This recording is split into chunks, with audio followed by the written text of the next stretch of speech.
Hello everyone, Benji-Sales here, and today I'm bringing my final E3 2019 hype video. I'm going to be breaking down the 8 games that I am most excited to see at this year's show. Now, this isn't going to be games that are unannounced or me kind of predicting titles out of nowhere that will be there. I made separate videos for that. This is going to be games that are already either confirmed to be present at this year's show or would be shocking to not be there. Now, I'm going to try and make it, really brief for each one. Only going to spend about 2 minutes per title. I've got my timer going to make sure I don't drag it out. I will be doing, of course, live reactions to all of the conferences this year, Xbox, Nintendo, Square Enix, Ubisoft, the list goes on. I'm going to have a bunch of friends over, so you can catch all of those videos when they go live next week once the conferences actually air. But for now, we're almost there. Let's get one more round of hype going, and let's dive into the 8 titles I'm most excited to see. Coming in at number 8 is going to be Animal Crossing for the Switch. Now, I know for a lot of people, this is going to be really high on your list, right? Especially for those Nintendo fans, I could see this being the number 1 or number 2 game that you're most excited to see at this year's E3. But me personally, I've never had that huge experience with the franchise. I've never been super invested in it. I've only played a couple of the entries, fairly briefly, right? So this is going to be the first time that I really give this series a legit shot, and I'm excited to see what they're going to bring. Now, we know almost nothing about this game. They haven't even really shown what it looks like. Obviously, the art style is going to be similar to the previous entries, but it is going to look a little bit different being on more powerful hardware. So I'm excited to see what they do there, what kind of mechanics, that they're going to bring in and change to make newcomers like me really excited, but also, veterans of the series that have spent hundreds of hours with these games before. What's that new twist? What's that new mechanics that really, get people excited. So I think this is going to be the main game at Nintendo's Direct. Obviously, they're going to be announcing some new titles as well and showing some other ones that have already been announced. But considering how little we know about this game and how huge the Animal Crossing franchise is, I do expect this to get the majority of the screen time during the Direct. So yeah, I'm really excited, and this is going to be the first Animal Crossing game that I'm really going to give a legit shot. Coming in at number 7 is going to be Doom Eternal. I think this is going to be the big showcase at Bethesda's conference. I can't see any other game, taking up more time than this. This is clearly going to be the tent-pole focus of Bethesda's briefing. And, leading up to Doom 2016's release, I was going into that with very low expectations at the time. Not because what they showed I thought looked bad. It was just, that franchise hadn't blown me away in a really long time. So needless to say, whenever I played that game on release, it blew my mind how good it was. I was not expecting that at all, and it ended up being one of the best first-person shooters of this entire generation. And, we've already seen a really lengthy gameplay demo of Doom Eternal, so I'm very curious to see what they do and what they show that's going to be a lot different than what we've seen already. I'm expecting to see a lot of multiplayer footage. I think that's going to be a lot of it, but I'm sure we're going to get some single-player stuff as well. And, man, I cannot wait for that godly soundtrack, or I guess I should say hellish soundtrack. Because it's going to be incredible. That was one of the main highlights from the prior Doom, and I'm really excited for this one. Coming in at number 6 is going to be the Switch exclusive Astral Chain. Now, this is being developed by Platinum Games, which already makes me hyped. They are one of the best action game developers in the entire world, in my opinion, and I'm always really excited for new IP. And, we've seen one pretty good length trailer for this that showed us quite a bit of the, universe that this game takes place in, but there's still a ton left, to question. And this game's coming out, pretty soon, so I'm sure we're going to see a lot of this at the Direct. It looks completely crazy. Everything that they have shown, I love the art style. I really like what we've seen in regards to the gameplay. I hope we get a little bit more story-focused trailer on this one. I feel like the first trailer, while it did give us definitely a little bit of story, it was more just selling us on the overall concept of what this game is. So I kind of hope we get a little bit more of a story dive here.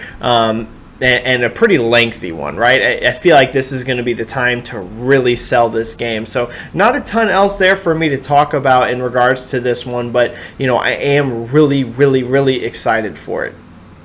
Coming in at number 5 on my list is going to be, appropriately enough, Gears 5. And, this is one of the games I am most anticipating to play this year. I really liked Gears 4, but it definitely, to me, felt a little safe, right? It just felt like a Gears game, right? Like a streamlined Gears game.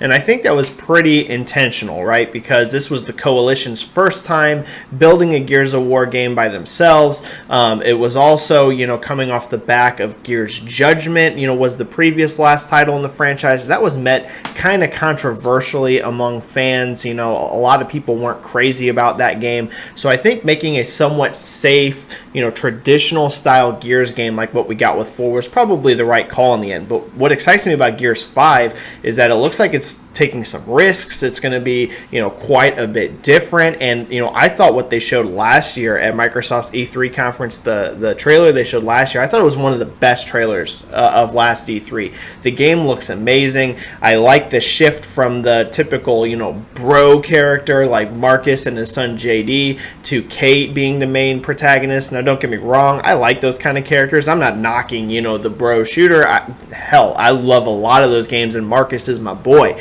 But I really liked Kate more than JD, to be honest, in Gears 4. I thought she was better written. I thought she was more fleshed out. I just found the character more interesting. So making her the primary focus in Gears 5, I love that. The environments look like they're going to be a lot bigger. Gears is usually, that really corridor shooter, really tight enclosed spaces, whereas Gears 5 looks like it's going to be a lot more open. They've even said that, whenever they've been describing the game. And I like, also it looks like we're going to get a lot of different environments. A lot of times the Gears games are somewhat similar in that they're these really, destroyed environments and rocks and just really gritty, whereas Gears 5 we're seeing like some of those traditional Gears environments, but also like these snowy ice areas, like these jungle lush looking areas. So yeah, I'm gonna be honest, I will not be surprised at all if you see Gears of 5 pop up on some people's 2019 Game of the Year list, because I think it looks that good. So I want to see a bunch more Horde. We haven't seen anything about what Horde's going to be like in this game. I want to see the competitive multiplayer. I want to see single player campaign footage. I want to see a blowout on Gears 5. Coming in at number 4 is going to be Square Enix Avengers Project. Now, I'm a huge Marvel fan. Anyone that knows me or anyone that follows me, on the various social platforms I'm on know that I really love the MCU. I like comic books, so obviously, a new Avengers game gets me hyped like crazy. And we have seen literally nothing of this game. Literally. All we've seen is a very, very brief CG teaser for it, and it's been silenced since then. So, some details did actually just recently leak because it seems like they were posted online a little bit early. This is a very co-op focused game. Sounds like you're going to create your own hero. You can play it still 100% single player with AI partners, but the focus seems to really be around co-op, and, they talked about a world that's ever growing, ever expanding. In other words, this is Avengers games as a service. Now, I like those games. I like stuff like The Division and Destiny and Anthem and, all these types of games. I'm into those sorts of games, but I know a lot of people aren't. So it will be interesting to see how they sell the game, both to people that do like those, as well as people that are completely against that, and they just want to play this Avengers game single player only, playing through the story. They do seem to be going out of their way in the little bit that came out to say, hey, you can very much play this like a single player game. So I'm excited to see it. This is going to be our very first time, so I want to see a lot. I really will be pretty upset if they come out and it's like, here's a minute-and-a-half trailer about Avengers, whenever we've been waiting this long to hear everything. It needs to be substantial. They need to show a good chunk of not just cutscenes, but gameplay as well.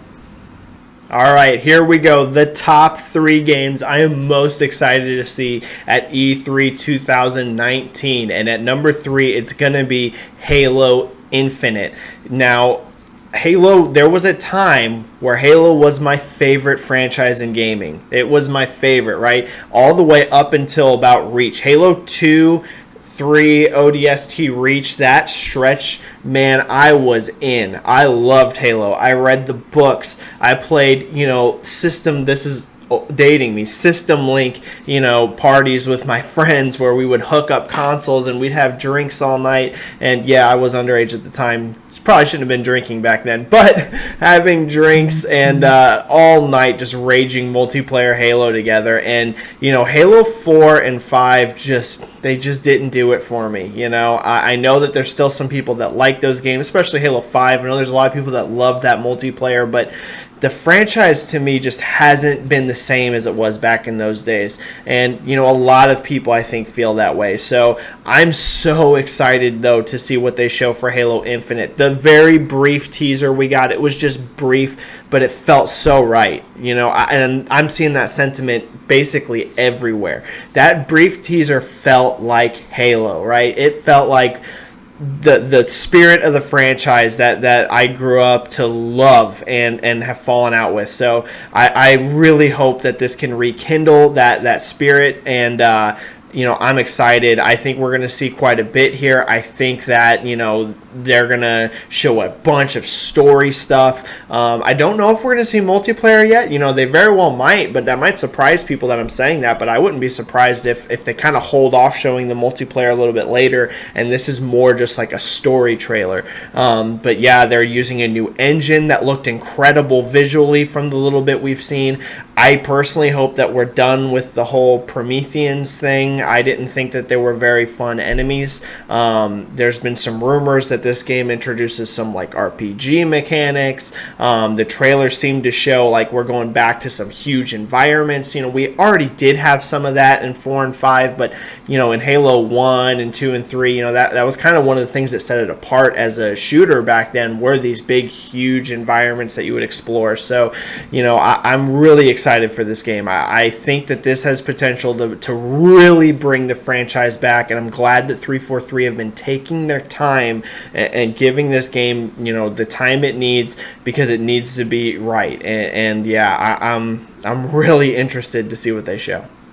Number 2 on my list is going to be Star Wars Jedi Fallen Order. And, we have gotten one trailer for this game, and it was a heavy story-based trailer, right? It was just all pretty much cutscene footage, and, I really liked it. I liked the direction they were going. I thought the story setup felt really good. And this is coming, of course, from EA and Respawn, but we haven't seen anything about gameplay yet, so expect to see a huge gameplay blowout. And, as weird as it is, I'm not really excited for Star Wars movies so much anymore. I just haven't really liked the new ones, but I'm really excited for this game. I think it has potential to be incredible. There's been some rumors and stuff floating around from some of the descriptions that this might have almost somewhat of a Dark Souls style setup in terms of like how the levels are constructed and stuff, so that's really cool. It's not going to be a traditional open world game, but maybe like these like interlinked levels kind of thing. Lots of lightsaber combat. That's always going to be really exciting to see. So yeah, in a way I'm surprised this is number 2 on my list, but in a way I'm not, just because I think it's so dang intriguing and Respawn is so awesome. And here we go, number 1 on my list. Anyone who knows me is not going to be surprised by this at all. Cyberpunk 2077, baby. I am so freaking excited. I love CD Projekt Red. For a long time on all of the stuff that I would post on, I always rocked a Geralt avatar, and I just freaking love what CD Projekt Red does, and I think everything they've shown from this game looks incredible. I thought the very first trailer, where it was just kind of the story beats and the world overview, was dope. It almost reminded me of like a Rockstar Games kind of trailer, like the way it was laid out. Soundtrack was awesome. The gameplay footage looked freaking incredible to me. The density of that world, it was in the daytime, which some people had some issues with, but I think this year's trailer is going to be in that neon soaked, rain drenched noir environment that people were kind of, I think, more expecting to see. I think that is going to be what the footage we see this year is going to be, and I'm excited to see what's changed. In a recent interview they said that the game has changed a lot and evolved a lot from even the last game gameplay footage we've seen, because it has been a year basically since we've seen this game. So obviously a lot's going to change in that amount of time, and that was really early, alpha type footage that they were working on. So I'm really excited to see what advancements they've made. I'm very curious how this game is going to run on consoles. I'm planning on probably getting it on my Xbox One X because that's my most powerful platform, but even still, this is a game that feels like it should be on next gen. And from the rumors, they might even announce this for a fall 2019, like a November release, which I don't know if I'm buying that. I think this is a 2020 game. Maybe they announce it for this year, but I don't think it's coming this year. But I'm so torn because I'm so excited for this game. Like, I know I can't wait. Like, I will literally have this game pre-ordered the minute that I basically can. A lot of places aren't taking reserves for it yet. So once I can pre-order this, it's day zero. But, man, I almost wish, as crazy as it sounds, this was delayed until next gen, because that's going to be a lot better way of playing it. But yeah, that's going to be my number one, Cyberpunk 2077. All right, everyone, that is going to wrap it up. The 8 games I am most excited to see at E3 2019. Thanks as always for watching. Let me know down in the comments, what are the 8 games you're most excited to see? You don't even have to go into 8. Let me know the top 2, top 3. What are you really excited for? As always, if you like the video, make sure to hit that like and subscribe button. Helps me out a ton. And, follow me on Twitter if you don't already. I am at Benji-Sales. I usually talk about sales and business side of the industry, but I talk about gaming in general as well, because frankly, video games are pretty much my favorite thing on the planet. So yeah, I do a lot of talking about it. Anyways, thanks for watching, everyone. Get hyped for E3. Like I mentioned at the beginning of the video, I will be posting live reactions and reviews to all of the major conferences at this year's E3. For the first time ever, there's going to be other people in these videos other than myself. I'm going to have some buddies over so we can get some good discussions going about some of the stuff that we see. And yeah, thank you so much for watching, everyone. I'll see you in the next one.